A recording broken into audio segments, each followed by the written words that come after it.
47 semanas, 334 días faltan para que sea la elección presidencial en junio del próximo año. Así que prepárese porque de estas 47 semanas, seguramente cuando menos en 40 de ellas, el tema principal será quién es quién. ¿Quién hace tal cosa? ¿Quién dice tal cosa? ¿Quién promete tal cosa? ¿Quién viola la ley? Excesos, ideas, traiciones, coaliciones, renuncias, chapulineo de un partido político a otro, dimisiones, de todo nos vamos a encontrar. Hay dos frases que me gustaría retomar de un artículo que leí esta mañana de Verónica Malo. Ella escribe en SDP Noticias. SDP Noticias nació por Federico Arreola, una gente muy cercana a Luis Donaldo Colosio. En aquellas épocas, lo recuerdo perfectamente bien, junto con Guillermo Hopkins, que tanto Federico Arreola como Ciro Gómez Leiva eran asiduos cercanos a Luis Donaldo Colosio. Y hoy curiosamente pareciera ser que Ciro Gómez Leiva está totalmente opuesto a los cuentos, a las mentiras y a las ofensas que le ha hecho López Obrador a él personalmente.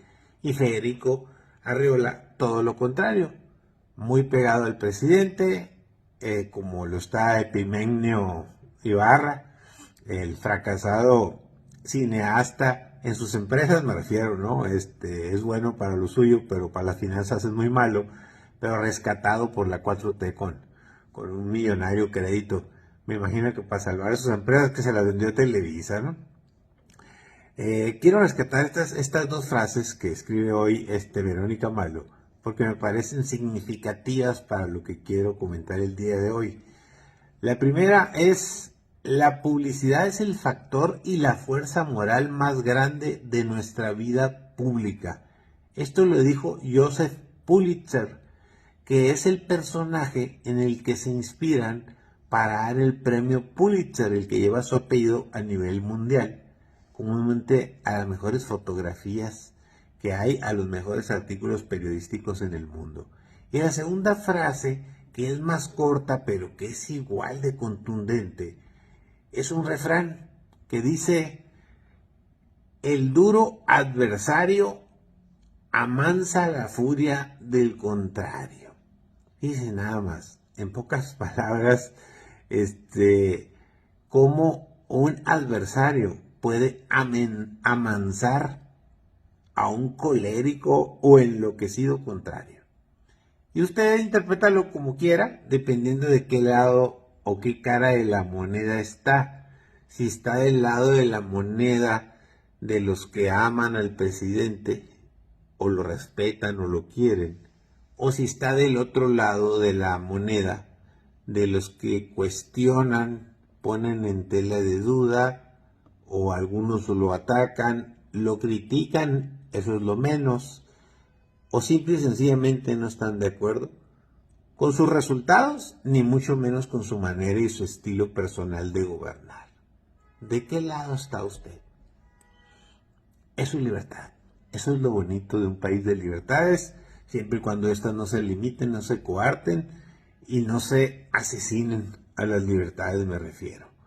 Fíjese que es interesante observar en el artículo, pero también en la vida real, la hipótesis de que la inteligencia artificial se ha convertido para muchos en la principal publicista de Xóchitl Gálvez. Eso lo vemos así naturalito, ya que en las redes sociales se ha aplaudido las publicaciones generadas por inteligencia artificial a favor de Xóchitl. Su video de No me digas que no puedo ha sido la dosis perfecta de sentimiento, de empatía y de asumir un reto. Por ello se asegura que el principal promotor de la candidata de oposición es la misma Cuarta Transformación. Esto la hace más grande de lo que es, y no saber cómo reaccionar cuando surge un fenómeno político inesperado como irrumpió Xóchitl hace 10 días. Pues es increíble, no supieron cómo reaccionar. Hasta el día de ayer domingo reaccionó la 4T, pero con el festejo del aniversario del quinto y último cumpleaños de gobierno del triunfo del presidente López Obrador en el Zócalo. La segunda hipótesis es que Xóchitl, y eso es parte de lo que viene en la crítica en algunos medios de comunicación hoy, generados obviamente desde la Cuarta Transformación, pero que habría que ver si se les va a revertir o si les va a favorecer. ¿Por qué? Porque dicen que el presidente mismo lo dijo hasta en su discurso, que Xóchitl es candidata de Claudio X González, el coordinador de este grupo que no le quita el guante de la cara, que se le va jode y friegue, Claudio X González, de Mexicanos contra la Corrupción.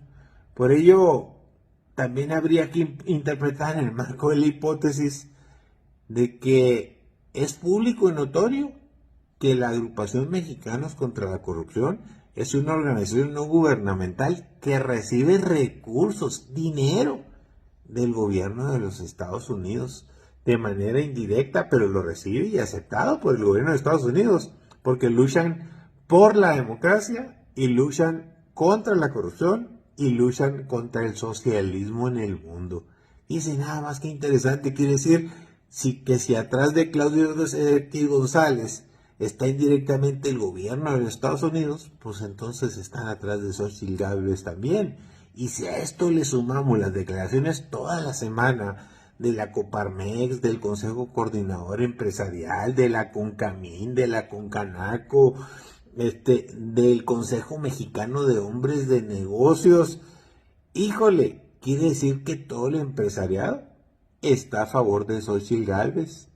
Sin saber, ya las corcholatas ya desaparecieron, ya ni las mencionan a la hora de declarar. Eso fue lo interesante de este fenómeno. Y obviamente los 5 fantásticos, que son los asesores económicos del presidente, pero que son empresarios porque son honorarios y que son los que van a Palacio, básicamente Slim, Larrea, Salinas, Vázquez y Chávez. Estos, créanme, que traen su doble o su triple juego. Créanme que simpatizan con Xóchitl Gálvez, aunque no lo van a decir abiertamente. ¿Por qué? Porque los empresarios no tienen ideologías, tienen intereses. Y saben que la mayoría de sus intereses tienen que ver con el gobierno.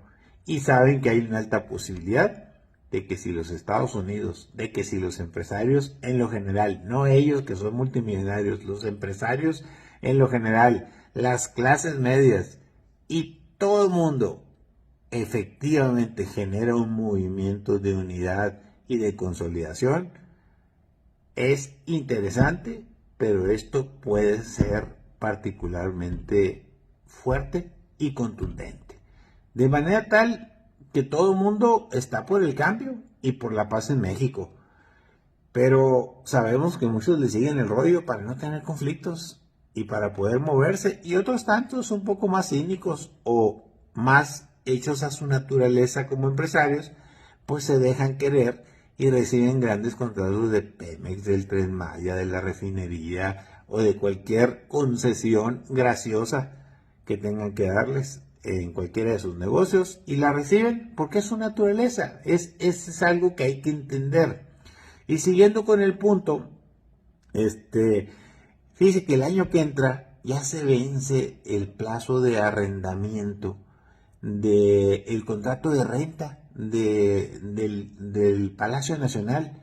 Ese contrato forzoso pero gratuito, para que ahí resida y ahí viva el presidente de la República, pues se acaba el año que entra. Ya no sabemos si el próximo presidente de la República va a vivir en su departamento, o va a rehacer Los Pinos, o va a tener otra sede donde sea la oficina normal, no el museo como lo es hoy el Palacio Nacional, para recibir o atender las cosas propias del gobierno de la República. Eso no lo sabemos. Sin embargo, lo que sí sabemos es que ya se bajó de la contienda del lado de los opositores del Frente Amplio por México. Ya se bajó Alejandro Murat, ya se bajó el señor de Hoyos, el de Frena, que realmente él no tenía gran posibilidad, pero es gente que ha estado empujando muchísimo y muy fuerte contra el presidente y su gobierno. Alito, desde luego, pues ya todo el mundo lo tomó a burla, pero ya se bajó. Claudia Ruiz Massieu y Lili Telles.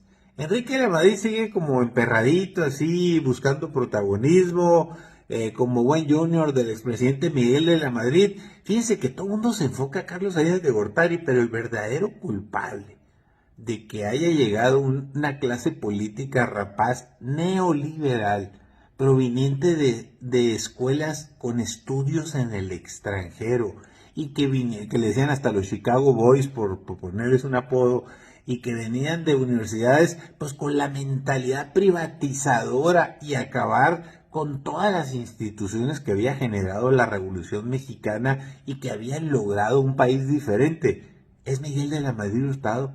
Él empezó con la renovación moral de la sociedad, con aquello de la corrupción rampante, pues de Luis Echeverría y de José López Portillo, de corte populista. Entra él y entonces da un giro a la derecha muy radical, pero después de él, imagínense, vino Carlos Salinas de Gortari y después Ernesto Zedillo y ya Vicente Fox. Pocas palabras, el padre del conservadurismo y del neoliberalismo de esta época que tanto destaca el presidente de México es Miguel de la Madrid Hurtado, y de ahí viene Enrique, su hijo, que fue secretario de Turismo, que no ha hecho gran cosa, pero pues quiere aparecer en la foto, ya lo dije, para sus hijos y para sus nietos. Pero ellos son parte de la casta divina que lograron que al PRI le diera cáncer. Desde esa época, junto con el terremoto del 85, empezó pequeños síntomas de cáncer en el cuerpo del organismo llamado PRI, que se ha ido generalizando en distintas partes, que ha ido creciendo y que hoy en el 2023 lo tienen en peligro de extinción o de muerte, con cáncer en muchas partes de su cuerpo.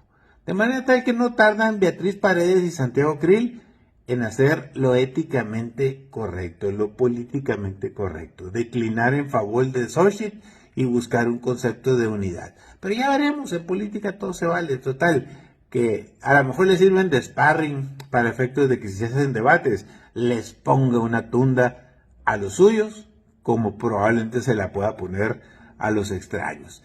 Y obviamente, si vemos que el tema del exceso de información política que hubo en los últimos 10 días con el tema de Xochitl Gálvez, pues es evidente que las corcholatas y el mismo presidente perdieron 9 días el control total de los medios de difusión, pero lo más peligroso para ellos es algo que no pueden controlar: las benditas redes sociales. Se volcaron con una locura impresionante, al grado tal de que ya se llegó a 10 millones de vistas de los videos, las declaraciones y la intensa actividad de Xochitl Gálvez en redes sociales, sobre todo en Twitter, no se diga en Facebook y en TikTok.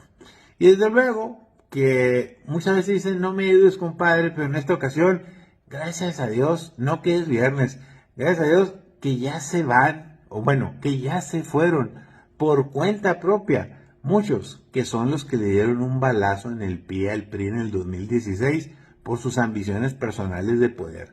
Y me refiero a Miguel Osorio Chong, el senador que renunció y se va junto con Nubia Mayorga, la que fue su secretaria de Hacienda cuando él fue gobernador, la que operaba el presupuesto cuando estaba de presidente Enrique Peña Nieto, y Osorio Chong y Luis Videgaray, que también Luis Videgaray está exiliado, al igual que Peña Nieto, Luis Videgaray dando clases en Estados Unidos y Enrique Peña Nieto pues viviendo con la beca que le dio el presidente López Obrador allá de protección y de impunidad en España.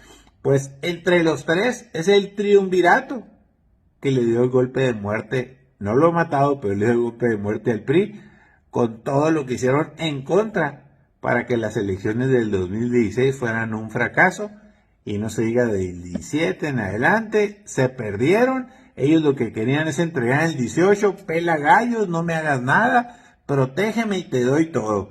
Y usted saca